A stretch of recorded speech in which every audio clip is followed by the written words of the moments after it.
Within the depths of the strip mall of the Dam lies a decrepit video store long since shuttered. Past the dusty shelves, empty save for spiders spinning their patient webs. Beyond the ancient batwing doors guarding the sepulchre where once were hidden the perverse and heretical, a secret society assembles to scrutinize those films which are rumored to drive viewers to madness and disillusion. Draw closer, dear listener. Let your trembling ears sup upon the eldritch knowledge of the Cinemania Society. We, the brethren of the Men's Palm, do convene to judge this offerings of cinema be worthy of our esteem, or be cast down as worthless hokum. Let us down as in judgment. Welcome back, brethren, listeners. Welcome back from recess. I hope you've all had the opportunity to relieve yourselves and empty your minds of any impending sense of Cinemania. The story so far is that we have watched Wild Zero, Japanese punk zombie movie from 2000 by Tetsuro Takeuchi, which transgresses all boundaries, shoots them in the head, if you will, like a shambling zombie from beyond, and features the Japanese analog to the Ramones, the notorious Chet punk band Guitar Wolf. Instead of expose ourselves to irreversible cinemania by analyzing this film in its entirety, we have convened to each analyze the film from the perspective of one of its characters in the style of Rashomon. The first episode, we covered the tales of Guitar Wolf and Yamazaki. In the second part, we covered Toshi and the Captain's Tale.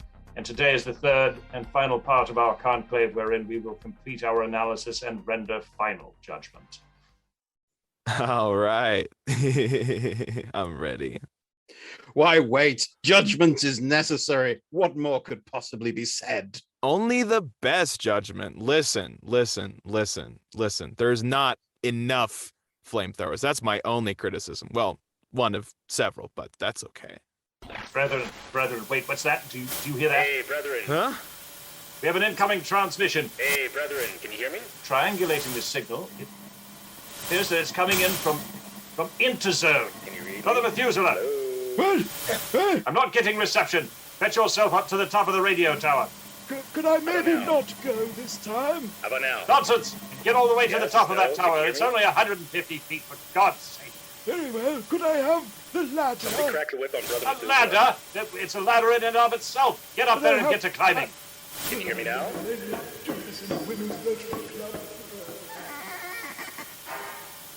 Don't leave me hanging like a cell phone here. I'm trying to angle the tree. Just another 5 degrees. Put your back into it, man. We've almost got him, Brother Methuselah. Can you hear me now? Brother Daniel, do you read me? Brother Daniel, do you copy? Yes. I feel like a cell phone advertisement. Can you hear me? I can Brother hear you. Daniel's alive? Apparently. Brother Daniel, we all thought you died from Cinemania. Last I heard, you were boarding a plane for Interzone to go live in sin with your typewriter.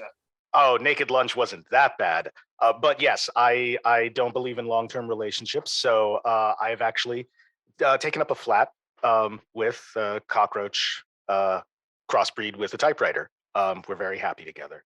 Kinky. Man's got to have a typewriter. Well, I learned from Naked Lunch that if one wants to be a writer, one must have a cockroach typewriter. So, brother Daniel, while you are while you're in Interzone, were you able to secure the stuff I wanted? Oh, yes. I have a whole suitcase full of the black. You got sufficient quantities. I should hope a suitcase will do for your purposes. Sharing is caring. Yes, Brother Andre, sharing is caring. I assume it's undamaged. Yeah, no, it's in good shape. But no sharing with Dr. Benway. I feel like We're still working on your visa. We'll get you back here before too long, I assure you. I'll take a MasterCard. That's fine. How about a diners club? I believe my diners club is still open. Leave him there and let him rot. Costco membership, it will also not do. Oh. Sorry, Andre. And have you managed to avoid the Black Centipede Mafia? Yes, I have. Though I have to say it required no small amount of stealth and cleverness on my part. And I had to pull on 3 different favors. So, our naked slimy Greedo friend. Now I'm completely indebted to him. Wow. Oh, it's never good to be in with the mugwumps. No. Why No. not? I mean, it made for a lovely double date. That's what I'm saying. Yeah, that's how we watch Wild Zero. In fact, Yeah. Wait, How'd you like it? I can't believe it. You actually survived to watch Wild Zero. You doubled down. You're already suffering a nearly irreversible case of cinemania, such that you went to go live in sin with a manic cockroach asshole talking typewriter hybrid and a mugwump, and you still watch Wild Zero. You still have the sanity intact enough to watch Wild Zero. well, I managed to get them into a program off of roach powder. So we're in a much better place now. Nice. Watch Wild Zero, and I feel like I came through that largely unscathed. So you didn't find it a foul assault on the ears and the senses that left you absolutely brain-addled and unable to move? I don't know about foul. I think it's engaging. I'm with Brother Andre on this one. Yeah. I mean, let's not forget the spaceships. Oh yeah. Those lovely dangling off a string rotoscoped spaceships. All right then, Brother Daniel, tell us what engaged you? What was it about Wild Zero that engaged you so? Enlighten us. It felt like someone had taken all of the stereotypes of about 3 or 4 subgenres of sci-fi horror and just threw them down into a boggle. Boggle, you know what I mean? Just shook it up and then looked for a couple of words they could spell out. Perfect. And that was it. They were just like, okay, lasers from the I-beams and rock and roll And flamethrowers. and yes, the flamethrowers, right?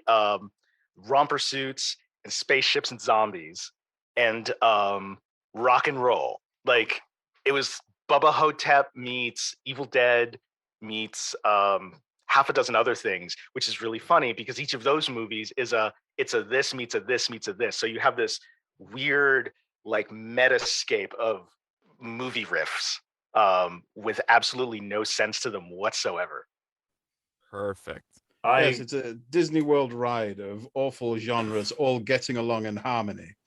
Yes, that is an excellent way to put it.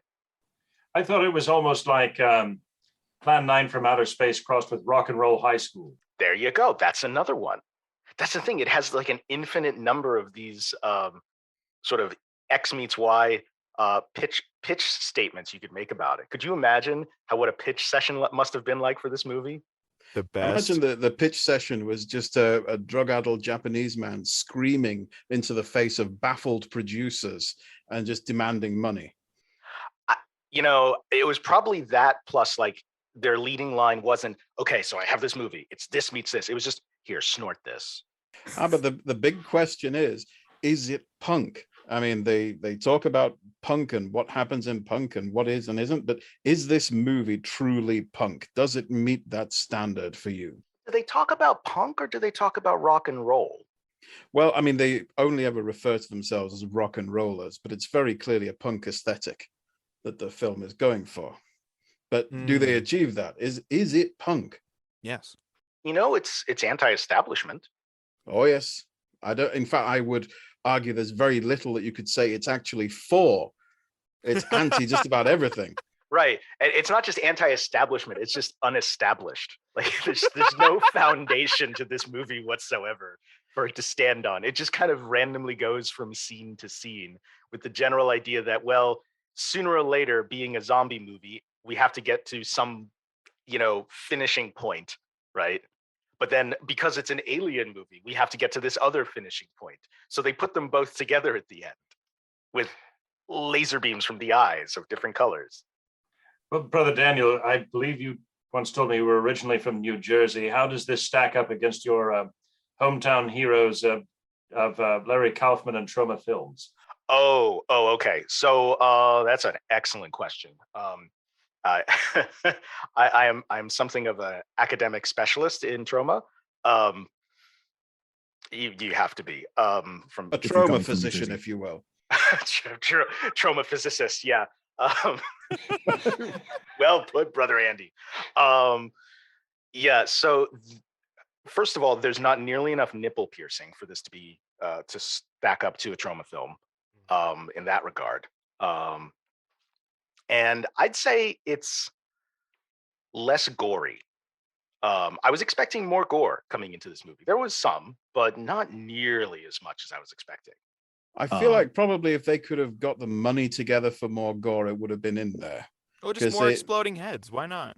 They clearly had to make choices about, shall we have another explosion or another head exploding or another alien spaceship? And they made their choices. Something had to go.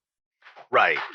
Yeah. I mean, and their budget, it must have been really, really low, because I've seen Troma budgets, and the amount of just red goo they can throw around on like $20 is impressive.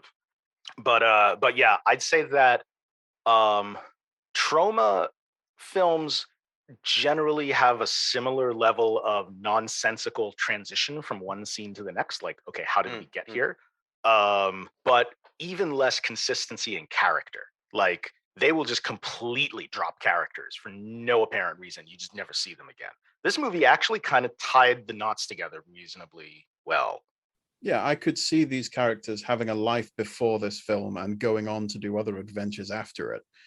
You know, they weren't just ciphers that appeared in a scene and that was all they were. Oh, I didn't even just mean that, but like, if this had been a Troma film, like Toshi would have just vanished. Like, we have no idea what happened to him. Just, we wouldn't even see him get left behind, and we don't know what happened to him. It's just like he's in the car one scene, and then the next scene he's not in the car, and we never know what happened to him. You're in danger of making me feel that there was perhaps a tiny bit of skill involved in making this Satan's Scrabble bag of bastardry that we had to sit through. You know, here's the thing though. It almost feels like laziness, because in Troma, it's so nonsensical that they must have put some effort into it. To be like somebody somewhere must have had an argument where it's like, but what happened to Toshi? We need to solve this. And somebody said, no, it doesn't matter. Suck it up. Whereas here, they were like, okay, yeah, I guess we got to do something about that. So you're arguing that this is the sort of Proustian endless sentence to Troma's Hemingway-ish cutting off all except the absolute bare minimum.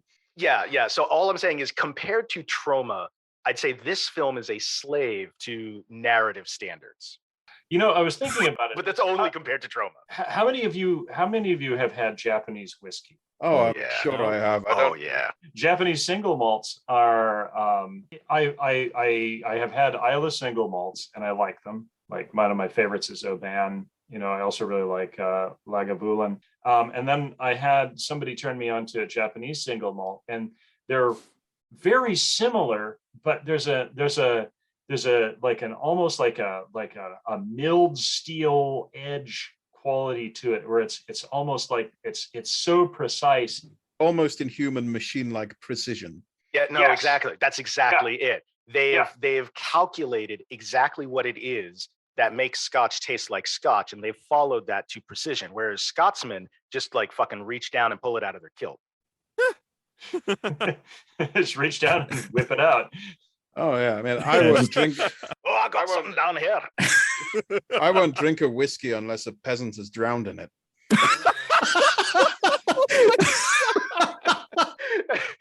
When they talk about, oh, this tastes like peat bogs, that's exactly what they mean. Oh no!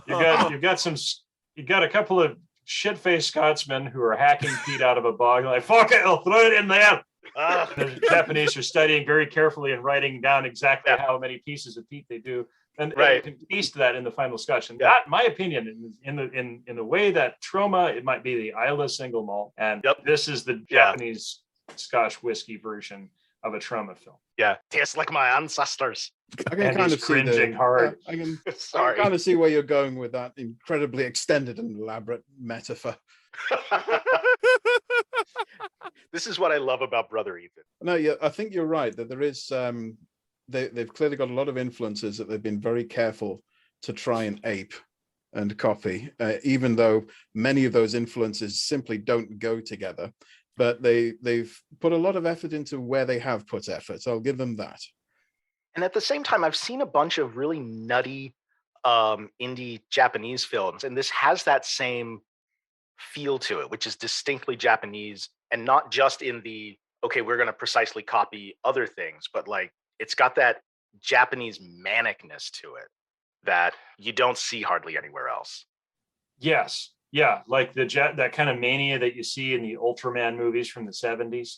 Yeah. It's like all that has this real intensity to it that feels very specifically Japanese. I would say that a lot of this is influenced by Japanese theater and no performances, where there's a very distinct style that actors have to move, where they go from pose to pose to pose, and there'll be a literature of poses. So if you want to portray shock, there's a very specific pose that you move into in a juddering sort of way. They sort of shake into the pose so that you know it's coming. And they describe the emotion by shifting into that pose with a very arch robotic manner almost, so that the audience is very much aware that this is what I am projecting now. And that comes across in, like you say, these sort of manic martial arts type things, where they're moving from position to position, from emotion to emotion. So I think that this isn't just a general Japanese feel, but there's a very real cultural background to it in Japan. I see what you're saying. It makes a certain sense, and it kind of maps well to that like rock and roll thing they're trying to do too, because it allows them to go straight into like, you know, the Elvis posing. Yeah. That Guitar Wolf does a few times. Yes, there's no transition. There's just calmness, then immediate rage, then immediately the next thing. Which was my favorite thing about Romper Suit Lady. Mm-hmm. Is how quickly she could go to like just flat out rage and violence. So I'll give it that. It does in some way evince the traditional Japanese cultural arts of the theatrical tradition of the sort of 14th to 16th century. Fine. If you have to drag that out of me, I'll give it that. That is, I definitely think that is the most cultured input that we've had on this film to date. I think that's about as cultured as we're going to get on this film. So yeah, there's an intense certainty of self that does shine through. And even though I can't say that it's a film that's going down in my all-time greats collection of things I'm glad I saw for any reason, yeah, you've persuaded me that there's a certain artistry there that at least has to be acknowledged. Mm-hmm. Well, here in the colonies, we have mastered capitalism, so we will take an ad break and then come back for our judgment on Wild Zero.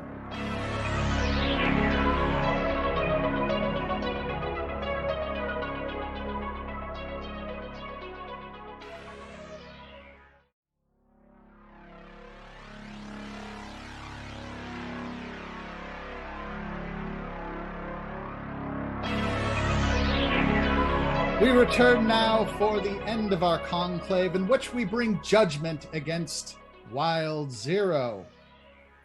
I would like to bring a few facts to the point of order that I found interesting.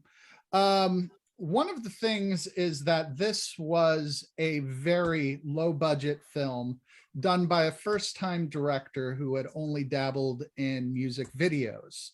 They shot it in Thailand, mainly because all of the explosions and firearm permits you just can't get in Japan. Japan being notoriously unarmed and not even really having a true standing army. So going to Thailand, they got the use of the Thai military, and most of the zombies in the film are actually members of the military or their family and friends. But that is why they were able to get away with, on an indie budget, all these huge explosions. And I have to say, I applaud that kind of guerrilla filmmaking and think it is very, very punk rock. So all those aspiring filmmakers out there who want to make a zombie movie or something that requires a shit ton of extras and military hardware, maybe all we need to do is fly the core production team to Thailand and shoot there. Thailand is known for being a place where you can get pretty much anything you want. I would ask, why a zombie film? What exactly is the point of the zombies? We don't know where they came from or why.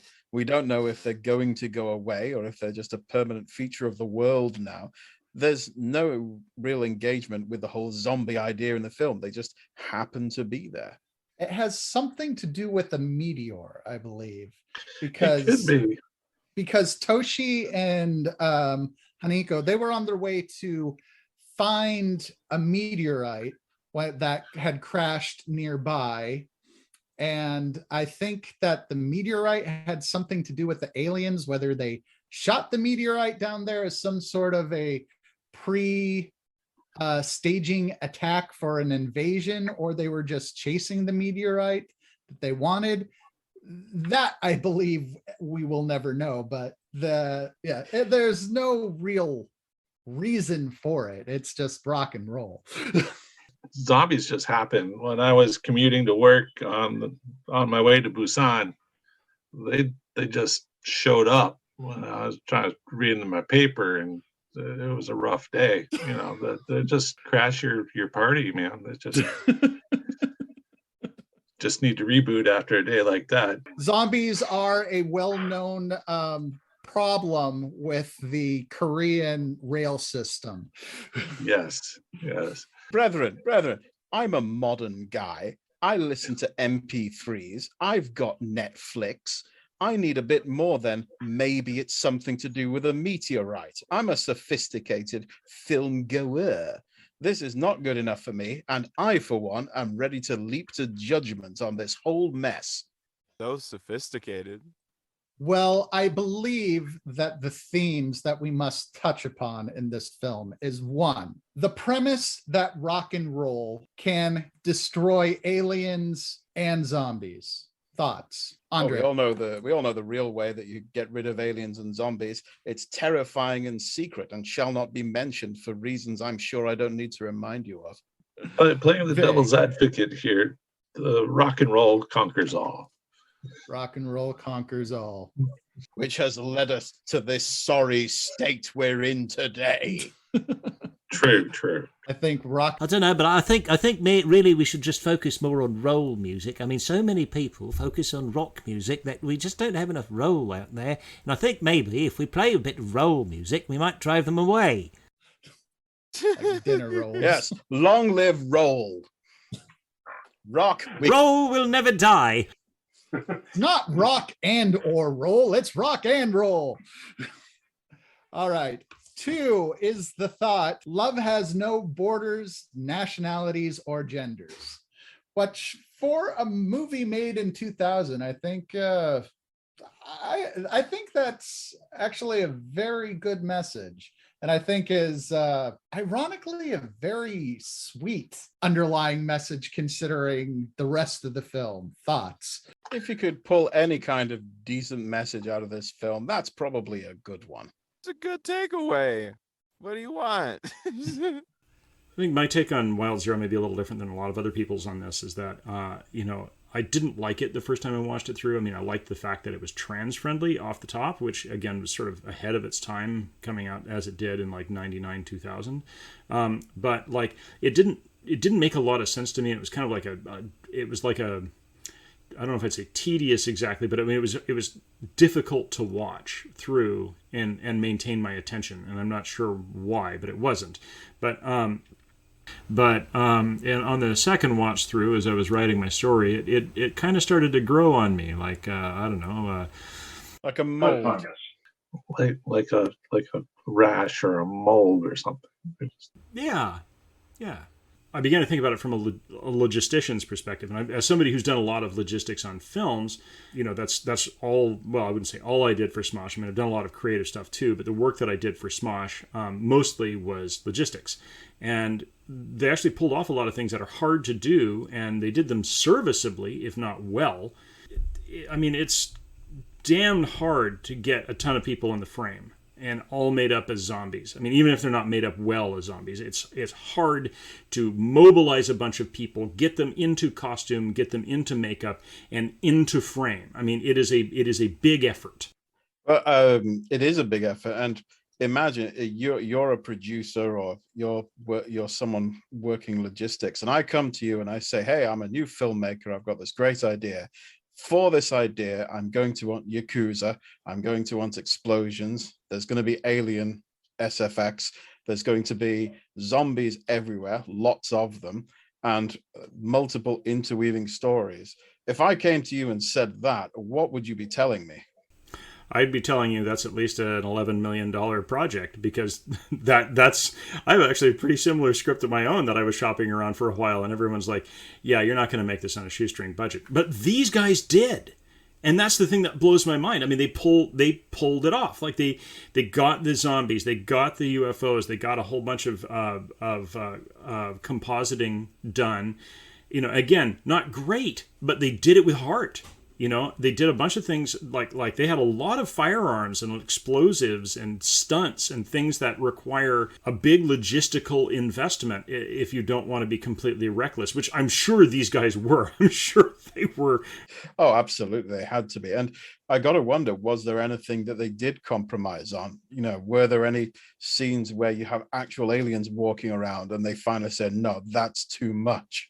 Or did they literally get everything that they planned on and they just said, doesn't matter what it takes, we'll move the whole thing to Thailand if we have to, we're getting everything that we want to put into this melting pot in there? Right, which is exactly what they did, according to Brother Zach, is they took it to Thailand and they got exactly what they wanted. I mean, I guess that's what punk is about, is doing what you want, no compromise, telling exactly the story that you want to tell, and hang anybody else who tells you no, even if you don't tell it well. You could argue that the whole punk scene was very much based on that ethos, because the first punk bands were guys with no musical experience, no real instruments, and no ability to play them. And they just insisted that they're going to be a band. And all of these bands started up, and fashion houses developed where they had no logistics, no shop fronts, no real ability to do anything. And yet they span their dream out into this whole movement that we're still talking about today. So there is something to be said for just insisting on your vision and seeing it through no matter what, regardless of your actual ability to do so. That's yes, that's I think that is this movie in a nutshell, at least from my perspective. It was upbeat. Yeah, I'd be thinking upbeat thoughts as I watched the city burn, as I walked away with my guitar and my girl and partner in hand, and like, you know, tomorrow's going to be okay. That's what I got out of it at the end of the first watching. You might even say, don't stop thinking about tomorrow. Yeah. Ouch. Oh, please. That is better than before. Yeah. And that it should never stop, because it'll soon be here. It'll be here sooner than before. Let us Because yesterday's gone. Yeah. Indeed. Andre, you had something to say? Oh, did I? I don't know. I mean, it's just fun. I mean, I really, really like movies that just acknowledge they're for fun. Just do the thing, do it hard, and have a nice smoke after. You know what I mean? It's just a good time. Anyway. Also, as a brief aside, Andre, if you smoke afterward, please use more lube.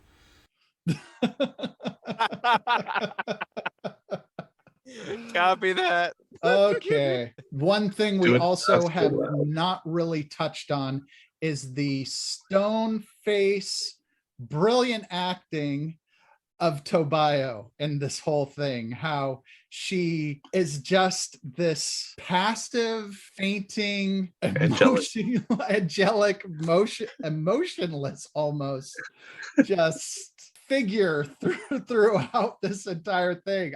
There's the motif of her getting illuminated by angelic light. It's great. And the staggering level of indifference to everything happening the around actor her. themselves, they rarely change their expression, whether it being kissed by Ace or chased down by zombies. I mean, there is a Zen-like. yes Peace. quality to it.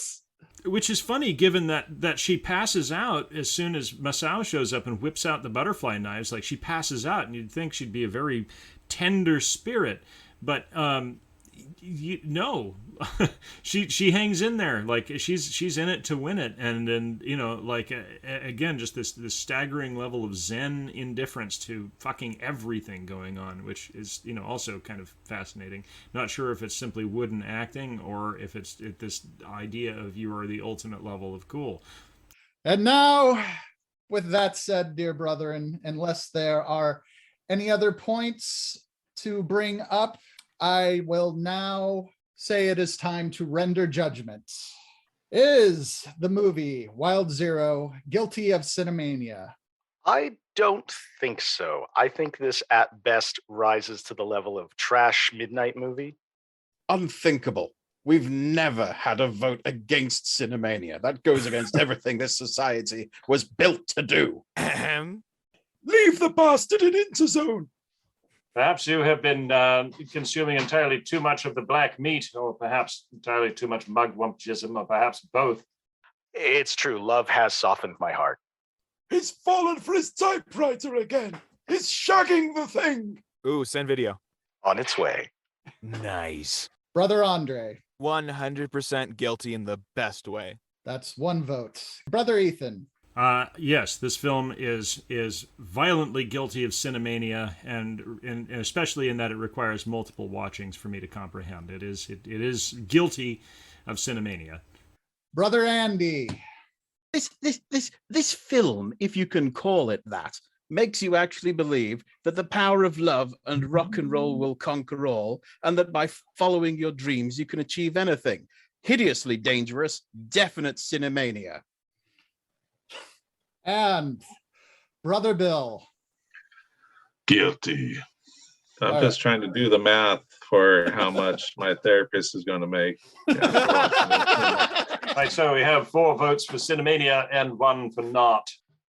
At first I wasn't sure, but hearing the arguments about how rock and roll could crumble the cynical bases of our society, I think there's a good point to be made there. My recommended approach to how to deal with this dangerous Cinemania-inducing film is not to ban it or destroy it in some fashion, but to simply filter it into theaters as like trashy midnight showings.